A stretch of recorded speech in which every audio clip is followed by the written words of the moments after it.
What up, Cosmetic family? Hey, welcome to the Cosmetic Podcast at World Council. Woo! Cosmetic means being a person or thing that gives rise to a phenomenon that is dynamic or energizing. Hey, we're tackling topics and telling the truth. I'm Rodrigo Ross. Hey, and I'm Keith Benson. So today is our first podcast from World Council, and of course they lined up the beautiful ladies for the first podcast joining us today on a podcast called Strength and Resilience. I'm so excited to hear what they have to say. We have Miss Olga Lukina. Did I say that right? Woo! Oh. Marta Huretska. Thank you. And Alina Pop.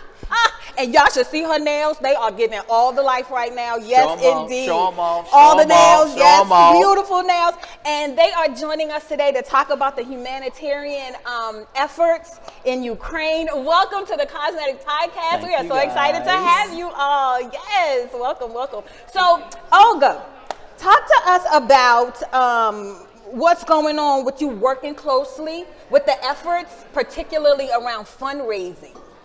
Yeah, so the efforts were enormous. Yeah. Like on the 21st of February, when we all wake up, no one could expect. Yeah. No one could expect. We were all in shock, big shock. So like several hours, we were like actually paralyzed here. We didn't know what to do. But the same day, we already in YMCA Europe, we had our first staff meeting, like urgent emergency staff meeting. So to discuss what are we going to do. Yeah. So definitely we were all on phones, on calls, messages, communicating with all our partners, with our friends, like what's going on in Ukraine, in Romania, in Poland. Yeah, and the decision was to launch the campaign, to launch fundraising campaign, because all of us were receiving messages. How can we help you? Yeah. How can we help you? We want to help you. Shall we send you humanitarian goods like medicine and so on? Like people were shipping goods from USA. Can you imagine it? Yes, and we told now money. Now we need money because this is like what is needed, so people can buy immediately the goods that they need. Yeah. And now you can see the numbers. The fundraising campaign is really, really successful. Yeah. So this is a near 1 million through YMCA Europe campaign, and over than 1 million through YMCA USA campaign. Nice. This is something to be proud. This is something to be proud as a family. Yeah. Absolutely. I just can't imagine, right? You just waking up and thinking it's going to be a regular February day. And just like that in a blink. And things are different. My heart just went out for the young people and like the trauma that they're experiencing. Can you talk a little bit about what you guys are doing right now as it relates to how to help young people deal with the situation that they're in? Yeah, so just like Olga said, we were talking about the war for months, but no one really expected that it will go full scale. Yeah. But good thing is that us as YMCA Ukraine, but also us as YMCA Europe and YMCA global community started working on it since day one. We just literally sat down wherever we were in the world, and we started making plans on how to help and really doing it as we go, because none of us were prepared. None of us had similar experiences before, especially us Ukrainians. So the board of the YMCA in Ukraine, but also all of the volunteers on the ground in the local YMCAs started talking to our young leaders and young people, assessing the needs, understanding what we can do and where we can step in to reach more people and really offer them meaningful support. Yeah. Right. Yeah.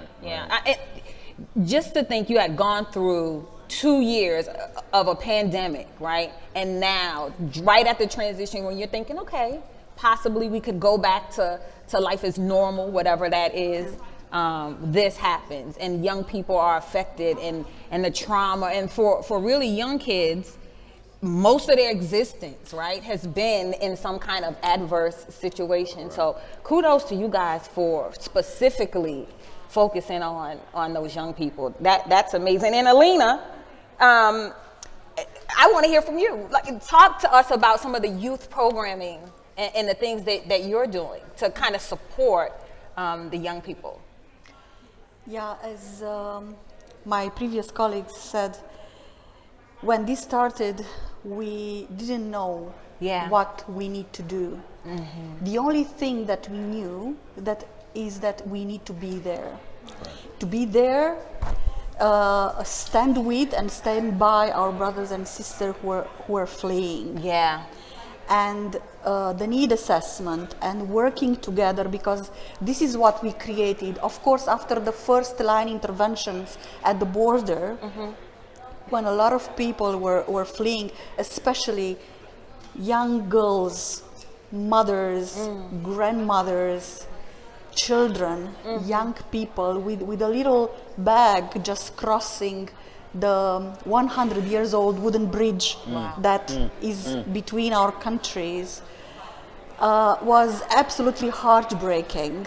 And the first thing that we had in our mind is to ask, how can we be of service? And to provide safe accommodation, meals, safe traveling within Romania or to Western countries. And after 1 month, more than 1 month, at the initiative of our a colleague from another youth association that we are working with, we came together, 6 youth associations, in a consortium which is called ROA, Romania, Ukraine. But ROA also in Romanian means dew, morning dew. In which we provide integrated services. The YMCA is taking care of daycare and youth activities. And our colleagues, they do counseling, rights issues, health issues. So we work together that our members, because this is how we looked at the Ukrainian people who temporarily stayed in our region, members, they have and they can create a sort of normality, especially for their children. My colleagues are doing a very inspirational work on a daily basis, working with kids and as well young people. And last week we started the camps, and we have Romanian campers and we have Ukrainian campers all together. And more of that, the Ukrainian young teenagers, young people, teenagers who are beneficiaries of our youth programs, they are volunteers, they are helping out, they are doing translation, and they feel more and more comfortable. And I will never forget last Thursday, when I said to all of the team that on the last day of camp I won't be with them. One of the Ukrainian girls who was very shy, she came and hugged me. And she said, "Thank you." And I said, "Thank you," because she's 14. And she's doing a tremendous work of translating, trying to have fun, and working side by side so the smaller kids could have fun time in camps. See, this is at the point in the story that, like, if we were back home in the Baptist church, we get out the white handkerchief right now and just we're wiping tears, but we're waving it all up in the air right now. What a powerful story.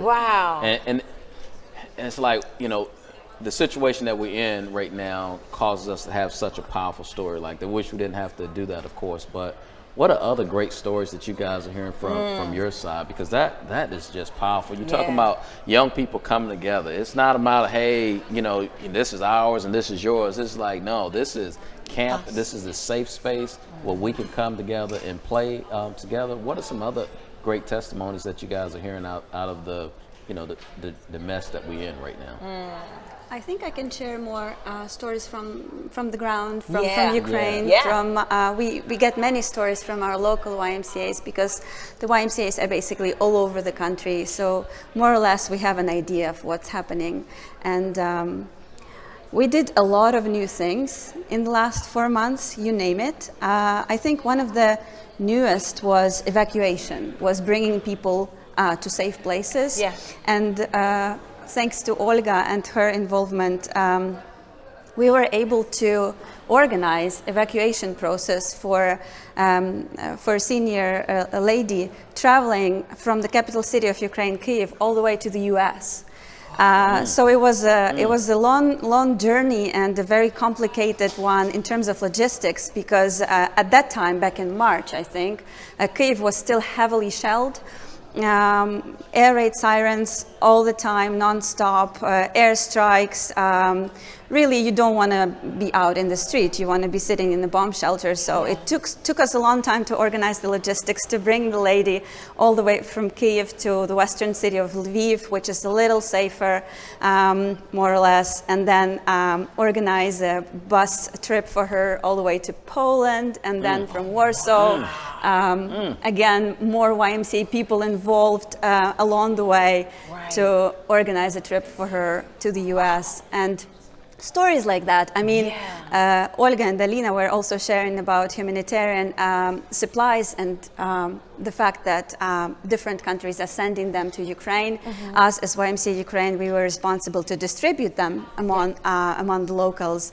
And one of our teams of volunteers was actually driving them to the Kyiv region that was at that time still occupied. And so they were delivering these boxes of goods, hygiene, food items, medicine. And on the way back, they were approached by this family. I think it was 4 females and a dog. And they literally asked them for a ride because their bus was empty, their van was empty after delivering all the goods. And YMCA volunteers agreed to bring them from Kyiv region to Lviv, where it's safer. And stories like that just gives you so much hope, because you go there to distribute supplies, but then you end up meeting people who need help, and you cannot say no. Right. And you just do it. Yeah.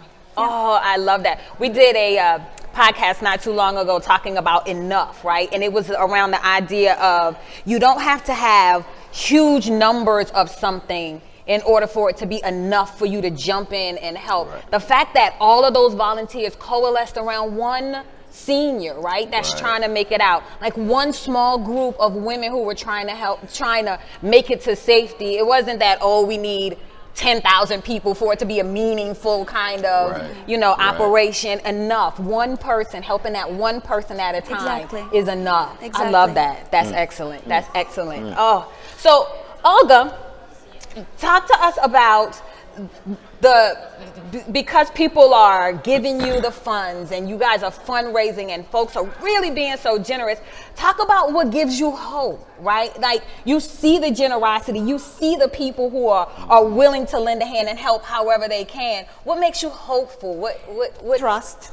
Nice. First of all, trust. Yeah. Huge trust of people to us. And this is what, of course, gives us a huge sense of responsibility. Yeah. Yeah. And this is why we are having the meetings every day. So to understand, to analyze what kind of the response and what kind of structures we need to build. Yeah. When the stage of emergency response was over, when we realized that we now need to think more strategically, we have built the strategy which also includes the movement strengthening components, which is the capacity building. Yeah. So it means when the organizations are applying to YMCA Europe for the funds, so to support Ukrainian refugees and internally displaced people, we kindly ask them to answer some questions about the capacity building elements, so this impact is sustainable. Yes. Yeah. That's the key. Yeah. Yeah. So the impact is sustainable. Yeah. So these services can be provided mid-term and long-term. Do you need to educate staff, volunteers? Probably we are sure that you need to hire new staff. So you are more strong actually to provide these new services for many organizations. Or property, do you need to invest in property? So these are the examples, and this is a huge responsibility. But the sense of community is so strong, that it gives hope every day. Yeah, I love that. That's the inspiration. That's it. Yeah, That's yeah, the inspiration. That's the motivation that we continue to need to be. And in the midst of all this, I think about the YMCAs, not just today, but always. When things have gone on, the YMCA has been there, and you guys are leading this charge. You send it from the ground level on. I mean, so what's next in this? You know, I know we still have the war that's going on right now. We still got people crossing the border. A lot of stuff that is going on. What else? What's next that is needed? Whether that's from other YMCAs or whether that's from people on the ground. What else is needed? We have to continue. We have to continue because. First of all, no one knows when it ends and how it ends. Yep. And the consequences will be long-term anyway. Yep. Even this health ends today. We will deal with the consequences in the whole Europe for long term. And 2 million sounds like a big sum, but we have so many local and national organizations working on the ground like every day with thousands of people. So what we are doing from YMCA Europe, we have just adopted the strategy. We have put a new element which is called response. So several days ago we have created a change in the strategy so to have basement for our further work, and we continue fundraising. We continue fundraising, working with public and private funds, and this is what we can tell to other people. Let's continue fundraising together because this story is not ending today. That's nice. Absolutely. That's nice. And so the thing that I don't miss is that even in all of this that's going on and you all are working around the clock to help others, you're experiencing it too, right? Like there are stressors and there are things that you see and your emotions are involved. I mean, I can imagine this 14-year-old coming to you saying thank you. And so what do you all do to take care of yourself? Now, I know Alina go to the nail shop, so we need to go together while we're here. But what do you guys do to take care of yourselves in this time so that you can stay strong to continue to help youth and to continue to lead YMCA Romania and the YMCA in Europe? It's a good question. Yeah. I'm actually quite lost for words because it's hard to be taking care of yourself when you're focused on trying to help others. I've been feeling very lost and almost guilty to be far away in a safe place, knowing that my family is in Ukraine. And but I realized after weeks of endless hours of work and volunteering that you cannot go on like that. And it's really basic things like going out after work to have a walk outside, be in the nature, give yourself a break, not necessarily push yourself to the limit, both physically and emotionally. If you want to stay on your own, not really interact with people for a while to really get back to your safe space within yourself.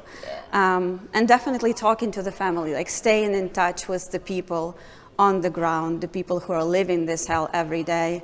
And it really inspires me personally to stay in touch with my loved ones, with mom and dad and my brother and my cousins and the family, because sometimes I feel like I'm getting frustrated and hopeless and helpless and I'm about to cry, and then I call my family and they are there sitting in a bomb shelter during an air raid siren, laughing and smiling and telling me how they miss me and telling me what they had for lunch and sharing stories about our cat. And I find myself humbled by this experience and being so proud of them. And this makes the world of difference. I just hang up and I understand that all is fine. People are still resilient. People are still optimistic. No matter what happens, they have faith and they have faith in victory. How about you, Alina? How are you taking care of you? Well, that's, as Marta said, very good question. We are trying to prioritize. the entire team, after 2 months being every weekend in a shift of 8 hours at the border, we really felt that we are almost exhausted. Yeah. Yeah. So we needed to prioritize, but also thanks to the support of YMCA Europe, we increased our human resource capacities. And we are talking a lot in the team. Yeah. We are doing a lot of sharings and debriefs that helps. Yeah.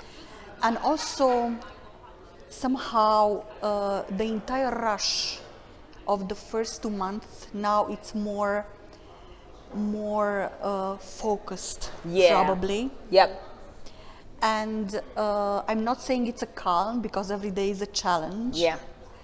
But things are more structured, and this gives us a little bit of more time to digest, to understand what is happening, as we say it, to ventilate ourselves. Yeah. And also to take time for ourselves in turns, so we can go back the next day and smile and welcome our members with peace and joy. I love that. Nice. And definitely want to hear from you, Olga. Like, how are you taking care of yourself? This is difficult. Like, at the first months, I was following basic tips of psychologists, like making ourselves sleep and eat and drink water, and not to forget to breathe. Yeah.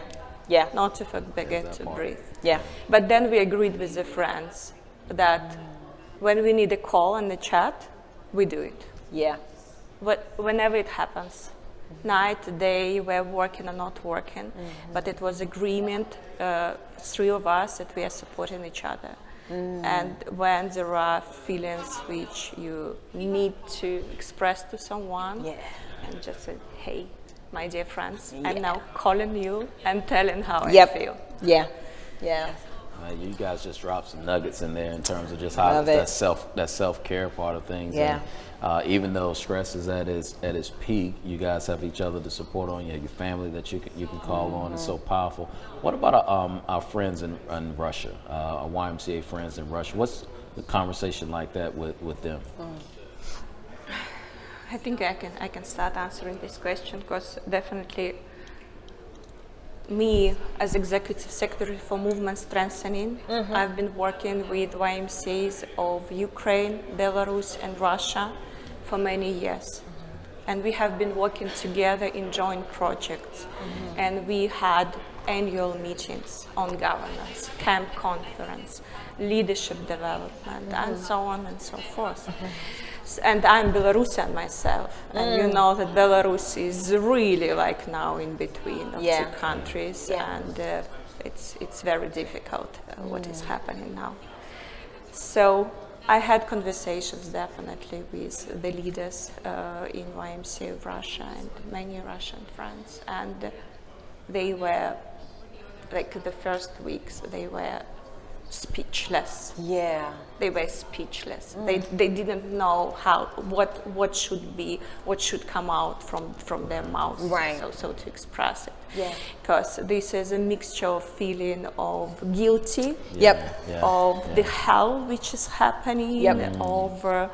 Of course, like great sadness. I cannot find the word. Sadness probably not the right one. But grieve. That this is happening. Compassion, and also not understanding what's possible to do.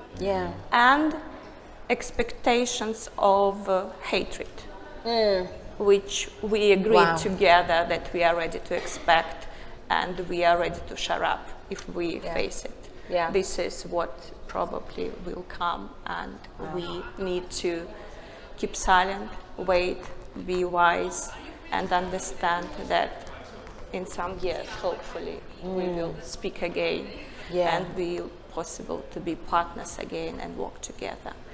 Extremely, extremely difficult. I can imagine.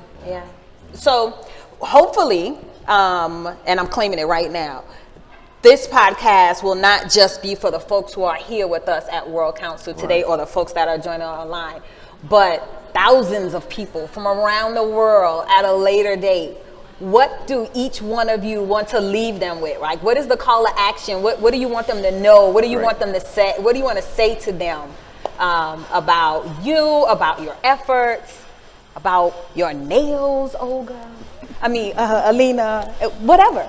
Like, what do you want to say to them? Yes, I want to say one thing. That we are extremely grateful. Yeah. Because for all the support, financial, in knowledge, in everywhere, and for the care. Yeah. As I was sharing the previous days, we have a young team of professionals and volunteers who are serving in minus 10 degrees Celsius at the borders for so many days and nights. Ooh. And now on a daily basis. And for them, and for us as a YMCA Romania movement, means a lot knowing that we are not alone there. Yeah. And we really feel that the entire YMCA family, collectively, we are one there. Yeah. And this is an ultimate empowerment. And this also gives us peace and drive to move on. Yeah. So huge gratitude for all of you.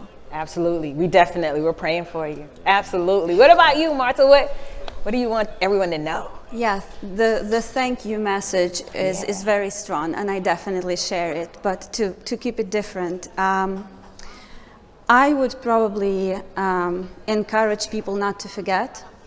It's natural that we keep living their lives. We have to. Yeah. Life goes on. The war is dragged in time. You cannot only focus on the negative, but to not turn the blind eye, to not forget, to also not blame yourself for living your life, but also to remember that there are still people suffering. Yeah. And maybe having a little routine of doing some little small acts of kindness that you can do wherever you are, sending this little donation or calling your friend you know in Ukraine who needs support, or talking to someone, little things that really help on a big scale. Yeah. Not really forgetting that this is happening.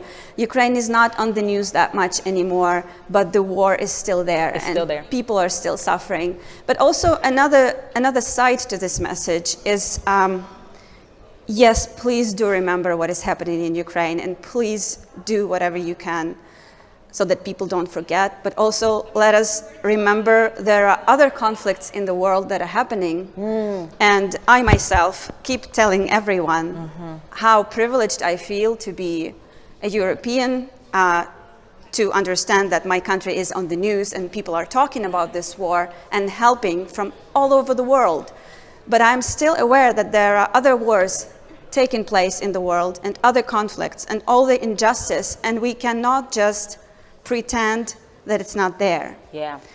So really remembering about it and acting upon it is my message today. Nice. I love that. I love that. And Olga, what do you want to leave folks with? We are talking about YMCA as a value-based movement, not even an organization, but movement, value-based movement. What does it mean? What does it mean? I think that this very, very sad example in Europe showed us what it can mean. Yeah. So this is an example how YMCA as a value-based movement acts. And this is something to be proud of. Yeah.